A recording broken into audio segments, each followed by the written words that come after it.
টাকা ধার দেওয়া অত্যন্ত জটিল একটা কর্ম।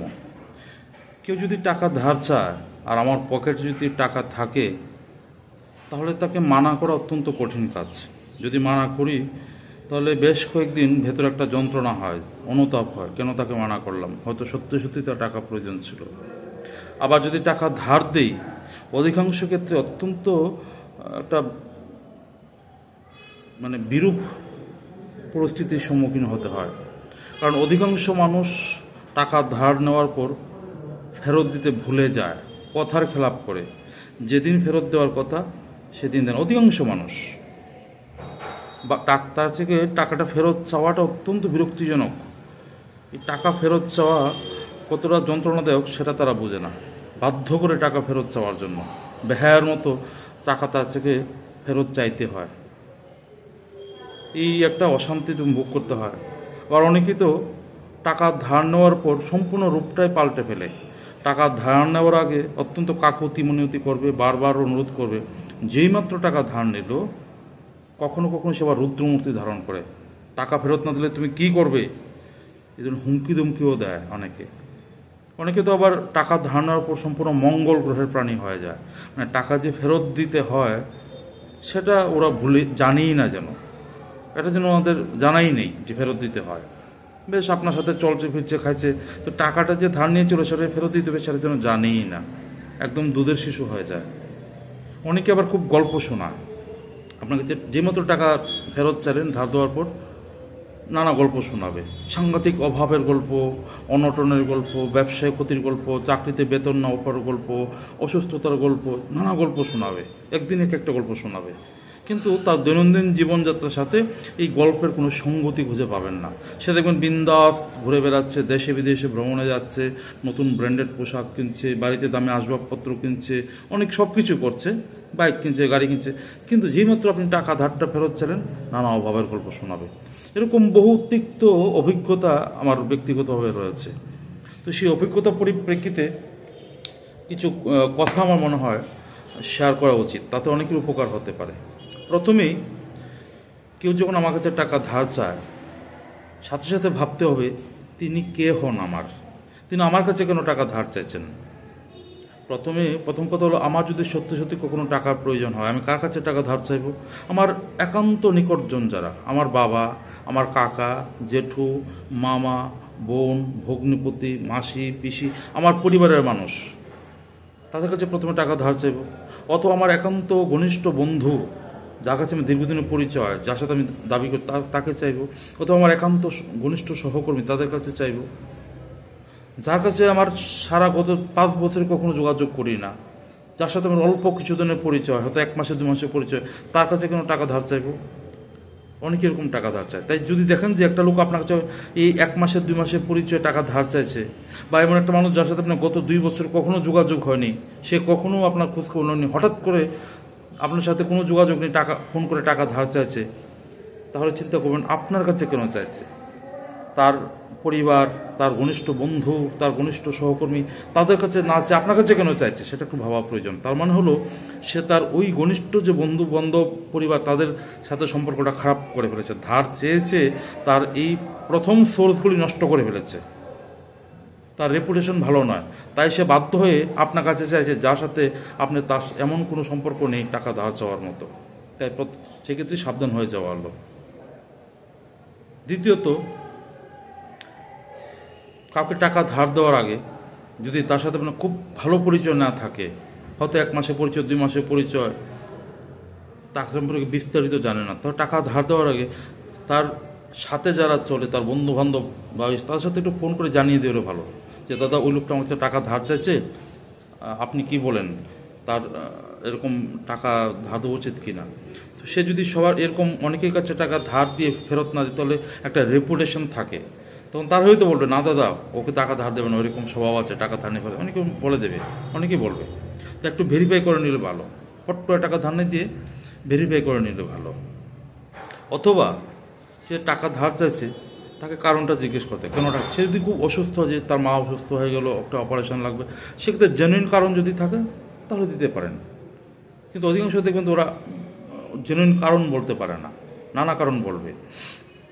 অথবা যদি দেখে লোকটা নেশাগ্রস্ত, মদ খায়, ড্রাগের নেশা করে, খোঁজখবর করে, যদি দেখেন যে মদ্যপায়ী, মদের নেশা করে, তাদেরকে টাকা ধার না দেবে। তারা মদ খেয়ে নিজের টাকা নষ্ট করে আর মানুষের কাছে টাকা ধার নিয়ে সংসার চালায়, তাদেরকে টাকা ধার না দেওয়াই ভালো। বা সে কথার খেলাপ করে কিনা, যদি দেখেন যে কথার খেলাপ করে, তাহলে তাকে ধার না দেওয়াই ভালো। অথবা অনেক লোক দেখবেন মুখে খুব মিষ্টি, মানে অপ্রয়োজনীয়ভাবে মিষ্টি কথা বলে, সাংঘাতিক বিনয়, হঠাৎ করে মানে মনে হবে যেন সেটা তার স্বাভাবিক বিনয় নয়, আর্টিফিশিয়াল বিনয়, আর্টিফিশিয়াল মিষ্টি কথা। এই লোকগুলি সাধারণত ধান্দাবাজ হয়। বা একটা লোক আপনার সাথে দীর্ঘদিন কোনো যোগাযোগ হঠাৎ করে যে আপনার কাছে এসে খুব ঘনিষ্ঠ হওয়ার চেষ্টা করছে, এরকম অভিজ্ঞতা হচ্ছে। একটা লোক আমার সাথে দীর্ঘদিন কোনো যোগাযোগ নেই, হঠাৎ করে আমার কাছে আসলো, একদিন পনির নিয়ে আসলো, একদিন রান্না করে খাওয়ালো, যেচে আমার অনেক উপকার করলো। আমি বললাম ভালো, লোকটা খুব ভালো, তো হ্যাঁ আমার কত সাহায্য করছে। তো ঠিক এভাবে করে কিছুদিন পর আমার কাছে টাকা ধার চাইলো। টাকাটা দেওয়ার পর তার সাথে আর যোগাযোগ নেই। এরকম হয়েছে আমার সাথে। এরকম অনেক ধান্দার লোক গড়ে। আমি যেভাবে চিন্তা করি তার চেয়ে ঊর্ধ্বগামী চিন্তা ভাবনা অনেক লোক সমাজে আছে। আপনি তাদের ফ্রিকোয়েন্সির ধারে কাছেও যেতে পারবেন না। লোক ঠকানোর জন্য, টাকা ধার চাওয়ার জন্য, নিজের স্বার্থ আদায় করার জন্য নানা ধরনের ফন্দি বিক্রি করে। তো এই যে টাকা ধার নিয়ে বলে 1 সপ্তাহের মধ্যে দিয়ে দিব, তারপরে আপনি তাকে ফোন করেও পাবেন না, ফোন ধরবে না, তার কাছে ভিখারির মতো গিয়ে টাকা ধার চাইতে হবে। এরকম বহু অভিজ্ঞতা, আমার মতো আপনার অনেকেরই থাকতে পারে। তাই টাকা ধার দেওয়ার আগে কিছু বিচার করে ভালো, সে আপনার কাছে কেন টাকা ধার চাইছে, বা তার বন্ধুবান্ধবের সাথে ফোন করে একটু যাচাই করে নেওয়া, সে নেশা করে কিনা, সেরকম বারবার টাকা ধার। যদি জানেন যে কেউ চতুর্দিকে টাকা ধার করে বেড়াচ্ছে, 2 দিন পর পর বিভিন্ন মানুষের টাকা ধার চাইছে, তাহলে সাবধান হয়ে যান। অনেকের টাকা ধার চাওয়া একটা বাতিক আছে, বাতিক, অপ্রয়োজনীয় খরচ করে করে শুধু ধার চায়, আজকে এর কাছে, কালকে ওর কাছে, আবার একই জনের কাছে বারবার টাকা ধার চায়। যদি টাকা ধার দেওয়ার বাতিক, ধার চাওয়ার বাতিক থাকে কারো, তো টাকা সাবধান, তাকে টাকা ধার না দেওয়াই ভালো। তো এই ধরনের অভিজ্ঞতা আমার মতো আপনাদের অনেকেরই থাকতে পারে। অনেকে দেখবেন সে তার দৈনন্দিন জীবন চালনাটা অত্যন্ত লেভিশ। আমার কাছে একটা ছেলে আসলো, তার হাতে আইফোন, একটা ভালো গাড়ি আছে, আমার কাছে কিছু টাকা ধার চাইছে, মাত্র 10,000 টাকা। আমার অবাক লাগলো, তার হাতে একটা 1.5 লক্ষ টাকার আইফোন, হাতে একটা দামি ঘড়ি, তার দামি ঘড়ি, 10,000 টাকাতে ধার চাইছে, মানে তার কাছে 10,000 টাকা নেই। আমার সন্দেহ হলো, একটা লোকের যখন একটা 1.5 লক্ষ টাকা আইফোন থাকে, তাহলে ব্যাংকে নিশ্চয় কয়েক কোটি টাকা থাকা উচিত। একটা হাতে যদি 20-30 হাজার টাকা ঘড়ি থাকে, তাহলে ব্যাংকের তাহলে 4-5 লক্ষ টাকা ক্যাশ থাকা উচিত। একটা এত দামি গাড়ি চালাচ্ছে, তাহলে পেট্রোল খরচ কত আছে, সে 10,000 টাকা আমার কাছে কোনো ধার চাইবে? আমার একটু সন্দেহ হলো। আমি তার ঘনিষ্ঠ বন্ধুবান্ধব 2-একজনকে ফোন করলাম, অধিকাংশ বন্ধুবান্ধব বললো দাদা টাকা ধার দেবেন না। সেরকম সবাই কাছে টাকা ধার চেয়ে বেড়ায়, ওই টাকা নিয়ে সে নেশা করে, সে গাড়ির ইএমআই দিতে পারে না, গাড়ির ইএমআই দিয়ে বেড়ায়। তো এরকম বহু মানুষ আছে সমাজে। তো তার আরেকটা ভালো উপায় হলো, যদি কেউ টাকা ধার চায়, তাকে এমনভাবে টাকাটা দেওয়া যে সেটা ফেরত না পেলেও আপনার কোনো কষ্ট হবে না। আশা ছেড়ে দিয়ে যদি দেওয়া যায়, তোমাকে দান করে দিলাম, তাহলে মানসিক শান্তি আছে। সে টাকা দিক না দিক আপনার দুঃখ হবে না। এরকম বহু তিক্ত অভিজ্ঞতার পরিপ্রেক্ষিতে আমি কথাগুলি বলছি। আজকে সকালেই আমার একটি গুরু ভাই, এই গুরু ভাই বলে তো মনে পড়লো, আচার্যদেব প্রায়শ একটা কথা বলেন, সবাই গুরুভাই হয় না, কিছু ধান্দাবাইও হয়। আপনার সাথে সৎসঙ্গিক পরিচয় হচ্ছে, জয়গুরু দিচ্ছে, 2 দিনের পরিচয় আপনার কাছে টাকা ধার চাইছে। তা আপনি ভাবলেন যে বাহ, জয়গুরু দিচ্ছে, লোকটা কত ভক্ত, ঠাকুরের মানুষ, নিঃসন্দেহে টাকা ধার দেওয়া যায়। যেমাত্র টাকা ধার দিলেন, দেখলেন সে তার আসল রূপ ধরে ফেলেছে। তাই জয়গুরু দিলেই, সৎসঙ্গে গেলেই, মুখে ঠাকুর ঠাকুর করলেই কেউ যে ঠাকুরের মানুষ হবে, সে কথায় কাজে মিল থাকবে তা নয়। তাই যদি টাকা পয়সার লেনদেন করতে হয় কারোর সাথে, সেই মুহূর্তে ঠাকুরকে বলে যেতে হবে। একটা অপরিচিত মানুষের সাথে আপনি যেভাবে লেনদেন করবেন, আইনি সমস্ত ব্যবস্থাপনা রেখে, সাক্ষী সবুত রেখে, দরকার হলে কিছু জিনিস রেখে, যে তোমার ঘড়িটা দিয়ে যাও বা এরকম কিছু রেখে তাকে ধার দেওয়া ভালো। এই টাকার লেনদেনের সাথে গুরু ভাইয়ের সম্পর্কটা কোনোভাবে জড়ানো উচিত নয়।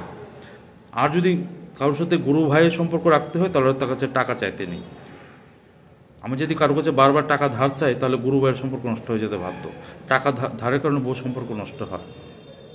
তাই কে গুরু ভাই আর কে ধান্দা ভাই সেটা আমাকে চিনতে হবে। যদি চিনতে না পারি তাহলে আমি ঠাকুরের মানুষ নই। এতটুকু সতর্ক আমাকে হতে হবে। জয় গুরু দিলেই, সৎসঙ্গে গেলেই, গান গেলে যে কেউ যে ঠাকুরের মানুষ হবে, সে যে কথায় কাজে মিল রাখবে সেটা নিশ্চিত। কারণ ঠাকুরের জগতে তো সবাই আসছে, রাম শাম যদু মধু বাটপার, কথা খেলাপি সবাই আসছে। তো সবাই এসে জয়গুরু যে সবাই সাদা ড্রেস করছে, তার মধ্যে থেকে আপনাকে বাছাই করতে হবে। তাই টাকার লেনদেনের ক্ষেত্রে ওই গুরু ঠাকুরকে না টানাই ভালো। সেক্ষেত্রে ঠাকুর ভুলে গিয়ে একটা অপরিচিত মানুষের সাথে যে সতর্কতা অবলম্বন করে না, সেই অবলম্বন করা উচিত। তাই ধান্দাবাইকে গুরু ভাইকে সে ব্যাপারে সতর্ক থাকা প্রয়োজন।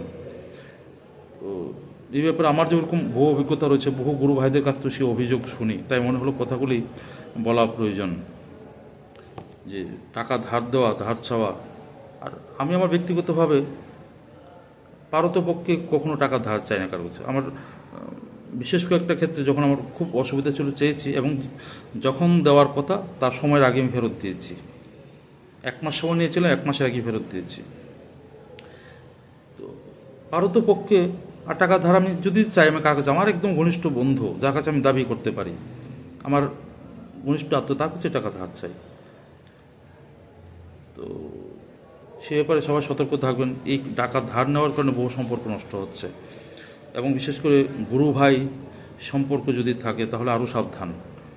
গুরু ভাই বলি অন্ধভাবে বিশ্বাস করে চোখ বুজে কাউকে টাকা দেওয়াটা বুদ্ধিমানের কাজ নয়। আর ঠাকুরের জগতে আমরা যদি বোকা হয়ে থাকি তাহলে ঠাকুর সাধনা করা বৃথা। জয় গুরু।